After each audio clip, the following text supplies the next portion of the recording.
হিমন্ত বিশ্ব শৰ্মাই যি কথা ক'ব নিয়মীয়া বাৰ্তাত তাত আচলতে আপোনাৰ হেডলাইন হ'ব হিমন্ত বিশ্ব শৰ্মাৰ ভবা ধৰণৰ বাতৰি পৰিৱেশন হ'ব সেইকাৰণে তাত আচলতে ইমান পৰিমাণৰ টকা তেওঁলোকে যোগান ধৰিছে হিমন্ত বিশ্ব শৰ্মাই 10.5 কোটি টকা প্ৰদান কৰা হৈছে অসমীয়া প্ৰতিদিনক এই দুটা বছৰত তাৰ বিপৰীতে আমি দেখিবলৈ পাইছোঁ নিয়মীয়া বাৰ্তাটো হিমন্ত বিশ্ব শৰ্মাৰ পেপাৰ নিয়মীয়া বাৰ্তাৰ ইমান পাঠকো নাই অসমত আপোনালোকে জানে তাৰ পাছতো আপোনাৰ নিয়মীয়া বাৰ্তাত তেওঁলোকে খৰচ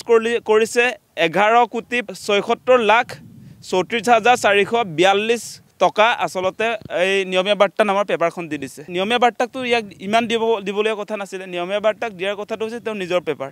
মানুহে পঢ়ক নপঢ়ক মানে পেপাৰখন চলিব লাগিব পেপাৰখনৰ যাতে আৰ্থিক সংকট নহওক এই পেপাৰখন কিয় চলিব লাগিব সেই পেপাৰখন হৈছে হিমন্ত বিশ্ব শৰ্মাৰ মুখপত্ৰ